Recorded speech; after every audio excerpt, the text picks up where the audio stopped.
ओम शांति। आज बाबा की 21 तारीख की मुरली सुनेंगे। बाबा ने कहा, मीठे बच्चे, बाप आया है तुम्हें करेंट देने, तुम देही ही मानी होंगे।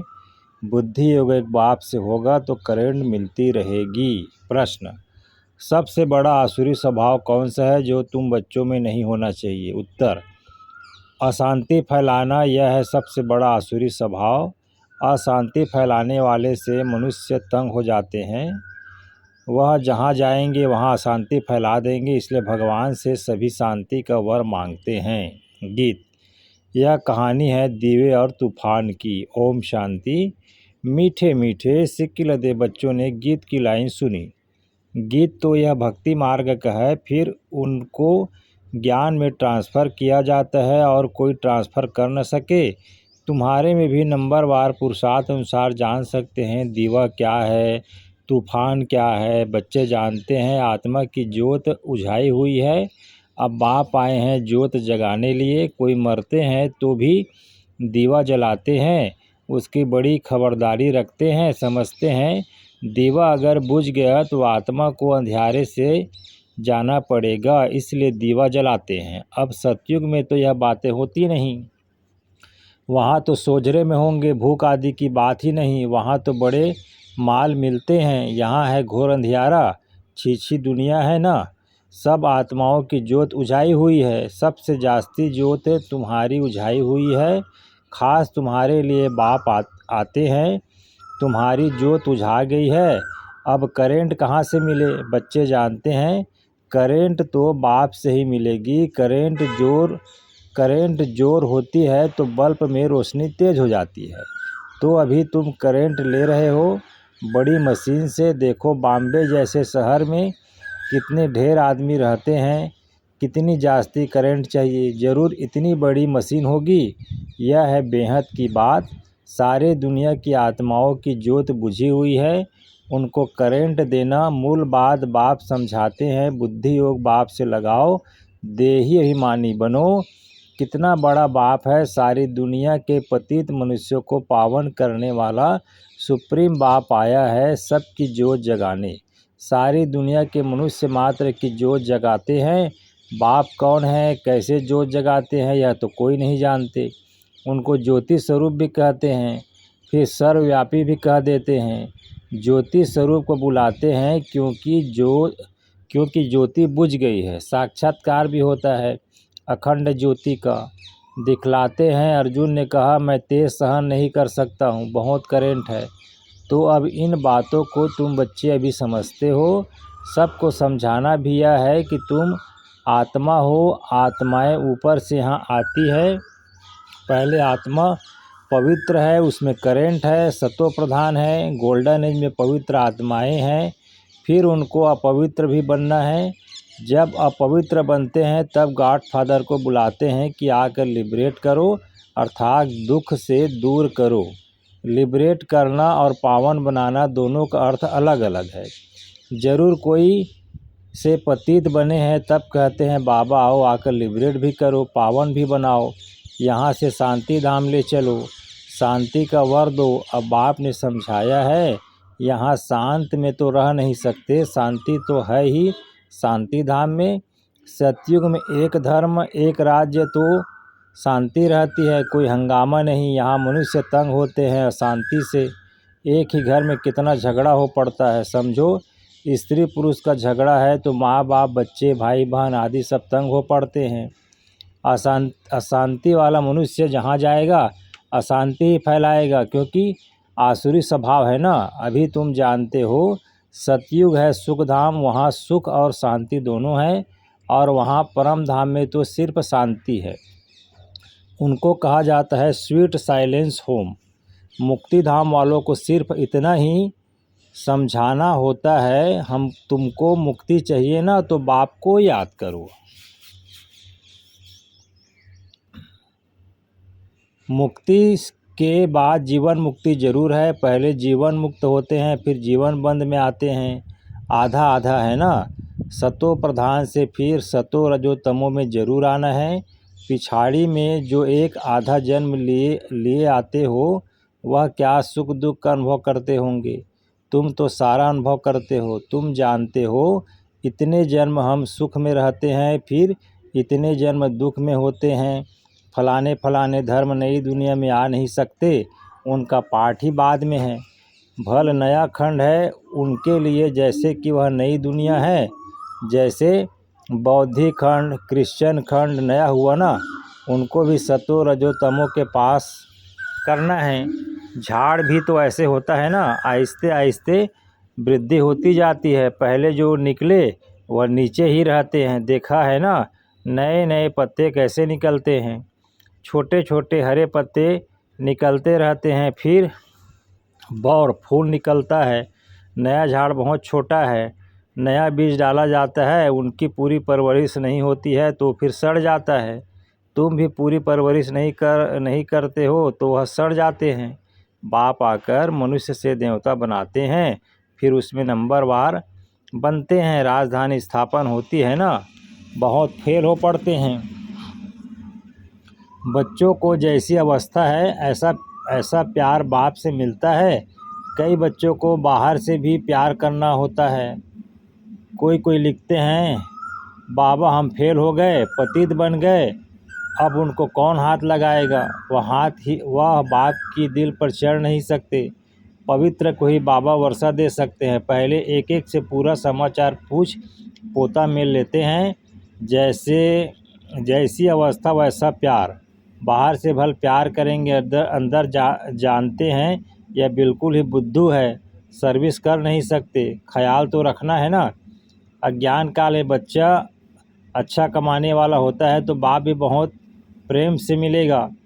कोई इतना कमाने वाला नहीं होगा तो बाप का भी इतना प्यार नहीं रहता। तो यहाँ भी ऐसे है, बच्चे बाहर में भी सर्विस करते हैं ना, भल कोई भी धर्म वाला हो, उनको समझाना चाहिए। बाप को लिबरेटर कहा जाता है। लिबरेटर और गाइड कौन है, उनका परिचय देना है। सुप्रीम गॉड फादर आते हैं, सबको लिबरेट करते हैं। बाप कहते हैं तुम कितने पतित बन गए हो, प्यूरिटी है नहीं, अब मुझे याद करो। बाप तो एवर पेवर है, बाकी सब पवित्र से अपवित्र जरूर बनते हैं, पुनः जन्म लेते लेते उतरते आते हैं। इस समय सब पतित हैं, इसलिए बाप राय देते हैं, बच्चे तुम मुझे याद करो तो पावन बन जाएंगे। अब मौत तो सामने खड़ा है, पुरानी दुनिया का अब अंत है, माया का पाप कितना है, इसलिए मनुष्य समझते हैं यह तो स्वर्ग है। एरोप्लेन, बिजलियाँ आदि क्या क्या है, यह सब है माया का पाप। यह सब खत्म होना है, फिर स्वर्ग की स्थापना हो जाएगी। यह बिजलियाँ आदि सब स्वर्ग में तो होते हैं, अब यह सब स्वर्ग में कैसे आएंगे। ज़रूर जानकारी वाला चाहिए ना। तुम्हारे पास बहुत अच्छे अच्छे कारीगर लोग भी आएंगे, वह रजाई में तो आएंगे नहीं, फिर भी तुम्हारी प्रजा में आ जाएंगे। इंजीनियर आदि सीखे हुए अच्छे अच्छे कारीगर आएंगे। यह फैशन सारा बाहर विलायत से आता जाता है, तो बाहर वालों को भी तुम्हें शिव बाबा का परिचय देना है। बाप को याद करो, तुमको भी योग में रहने का पुरुषार्थ बहुत करना है, इसमें ही माया के तूफान बहुत आते हैं। बाप सिर्फ कहते हैं मामेका में याद करो, यह तो अच्छी बात है ना। क्राइस्ट भी उनकी रचना है, रचयिता सुप्रीम सोल तो एक है, बाकी सब है रचना। वर्षा रचना से ही मिलता है। ऐसी अच्छी पॉइंट जो है वह नोट करनी चाहिए। बाप का मुख्य कर्तव्य है सबको दुख से लिबरेट करना। वह सुख धाम और शांति धाम का गेट खोलते हैं, उन्हें कहते हैं हे लिबरेटर, दुख से लिबरेट कर हमें शांति धाम सुख धाम ले चलो। जब यहाँ सुख धाम है तो बाकी आत्माएं शांति धाम में रहती हैं। हेवन का गेट बाप ही खोलते हैं। एक गेट खुलता है नई दुनिया का, दूसरा शांति धाम का। अब जो आत्माएं अपवित्र हो गई हैं उनको बाप श्रीमत देते हैं, अपने को आत्मा समझो, मुझे याद करो तो तुम्हारे पाप कट जाए। अब जो पुरुषार्थ करेंगे तो फिर अपने धर्म में उच्च पद पाएंगे, पुरुषार्थ नहीं करेंगे तो कम पद पाएंगे। अच्छी पॉइंट्स नोट करो तो समय पर काम आ सकती है। बोलो शिव बाबा ऑक्यूपेशन। हम आत्माएं शिव बाबा का ऑक्यूपेशन हम बताएंगे तो मनुष्य कहेंगे यह फिर कौन है जो गॉडफादर शिव का ऑक्यूपेशन बताते हैं। बोलो, तुम आत्मा के रूप में तो सब ब्रदर्स हो, फिर प्रजापिता ब्रह्मा द्वारा रचना रचते हैं तो भाई बहन होते हैं। गॉडफादर जिनको लिबरेटर गाइड कहते हैं, उनका ऑक्यूपेशन हम आपको बतलाते हैं। जरूर हमको गॉडफादर ने बताया है तब आपको बतलाते हैं। सन सोच फादर यह भी समझाना चाहिए। आत्मा बिल्कुल छोटा स्टार है, इन आँखों से उनको देखा नहीं जाता। दिव्य दृष्टि से साक्षात्कार हो सकता है, बिंदी है, देखने से फायदा थोड़ी हो सकता है। बाप भी ऐसी ही बिंदी है, उनको सुप्रीम सोल कहते हैं। सोल एक जैसी है परंतु वह सुप्रीम है, नॉलेजफुल है, ब्लिसफुल है, लिबरेटर और गाइड है। उनकी बहुत महिमा करनी पड़े। ज़रूर बाप आएंगे तब तो साथ ले जाएंगे ना, आकर नॉलेज देंगे। बाप ही बतलाते हैं आत्मा इतनी छोटी है, मैं भी इतना हूँ, नॉलेज भी ज़रूर कोई शरीर में प्रवेश कर देंगे। आत्मा के बाजू में आकर बैठूँगा, मेरे में पावर है। आर्गन्स मिल गए तो मैं धनी हो गया। इन आर्गन्स द्वारा बैठ समझाता हूँ। इनको एडम भी कहा जाता है। एडम है पहला आदमी, मनुष्यों का सिजरा है ना। यह माता पिता भी बनते हैं, इनसे फिर रचना होती है पुराना, परंतु एडाप्ट किया है। नहीं तो ब्रह्मा कहाँ से आया? ब्रह्मा के बाप का नाम कोई बतलाए। ब्रह्मा विष्णु शंकर या किसकी रचना तो होगी ना। रचयिता तो एक ही है, बाप ने तो इनको एडाप्ट किया है। यह इतने छोटे बच्चे बैठ सुनाएं तो कहेंगे यह तो बहुत बड़ी नॉलेज है।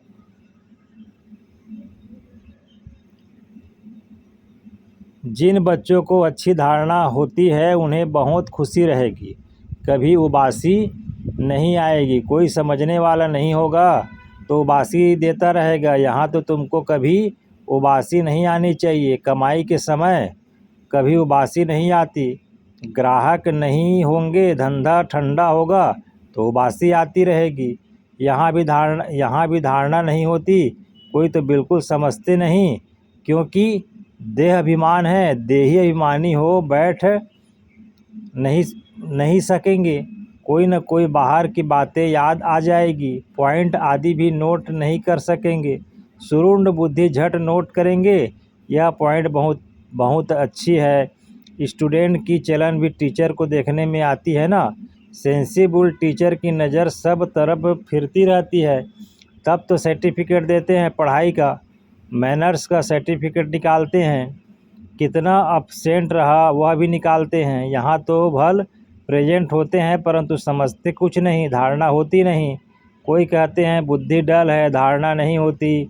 बाबा क्या करेंगे? यह तुम्हारे कर्मों का हिसाब किताब है। बाप तो तदबीर एक ही कराते हैं, तुम्हारी तकदीर में नहीं तो क्या करेंगे। स्कूल में भी कोई पास कोई फेल होते हैं। यह बेहद की पढ़ाई जो बेहद का बाप पढ़ाते हैं, और धर्म वाले गीता की बात नहीं समझेंगे। नेशन देख समझाया जाता है, पहले ऊंच से ऊंच बाप का परिचय देना पड़ता है। वह कैसे लिबरेटर है, गाइड है। हेवन में यह विकार होते नहीं। इस समय इनको कहा जाता है शैतानी राज्य। पुरानी दुनिया है ना, इनको गोल्डन एज नहीं कहेंगे। नई दुनिया थी, अब पुरानी दुनिया है। बच्चों में जिनको सर्विस का शौक़ है तो पॉइंट नोट करना चाहिए। अच्छा जी, बाबा ने याद प्यार दिया। मीठे मीठे सिक्किल दे बच्चों प्रति माता पिता बाप दादा का याद प्यार और गुड मॉर्निंग। रूहानी बाप की रूहानी बच्चों को नमस्ते, और हम रूहानी बच्चों का भी रूहानी माता पिता बाप दादा को याद प्यार, गुड मॉर्निंग, नमस्ते बाबा, नमस्ते। धारणा के लिए मुख्य सार। पहला पॉइंट, पढ़ाई में बहुत कमाई है, इसलिए कमाई खुशी खुशी से करनी है। पढ़ते समय कभी उबासी आदि ना आए, बुद्धि योग इधर उधर न भटके, पॉइंट नोट कर धारणा करते रहो। फिर धारणा के लिए मुख्य सार है। पहला, पवित्र बन, बाप के दिल का प्यार पाने का अधिकारी बनना है, सर्विस में होशियार बनना है, अच्छी कमाई करनी और करानी है। फिर बाबा ने आज वरदान दिया, मर जीवा जन्म की स्मृति से सर्व कर्म बंधनों को समाप्त करने वाले कर्मयोगी भव। बाबा ने कहा, यह मरजीवा दिव्य जन्म कर्म बंधनी जन्म नहीं, यह कर्मयोगी जन्म है। इस अलौकिक दिव्य जन्म में ब्राह्मण आत्मा स्वतंत्र है, न कि परतंत्र। यह देह लोन में ली हुई है। सारे विश्व की सेवा के लिए पुराने शरीरों में बाप शक्ति भर कर चला रहे हैं। जिम्मेवारी बाप की है, न कि आपकी। बाप ने डायरेक्शन दिया है कि कर्म करो, आप स्वतंत्र हो, चलाने वाला चला रहा है। इसी विशेष धारणा से कर्म बंधनों को समाप्त कर कर्म योगी बनो। आज का स्लोगन, समय की समीपता का फाउंडेशन है बेहद की वैराग्य वृत्ति। समय की समीपता का फाउंडेशन है बेहद की वैराग्य वृत्ति। अव्यक्त इशारे कंबाइंड रूप की स्मृति से सदा विजयी बनो। जितना जितना याद में रहेंगे उतना अनुभव करेंगे कि मैं अकेला नहीं, लेकिन बाप दादा सदा साथ है। कोई भी समस्या सामने आए तो यही स्मृति में रहे कि मैं कंबाइंड हूँ, तो घबराएंगे नहीं। कंबाइंड रूप की स्मृति से कोई भी मुश्किल कार्य सहज हो जाएगा। अपने सब बोझ बाप के ऊपर रख स्वयं हल्के हो जाओ, तो सदा अपने को खुशनसीब अनुभव करेंगे और फरिश्ते समान नाचते रहेंगे। अच्छा जी, ओम शांति।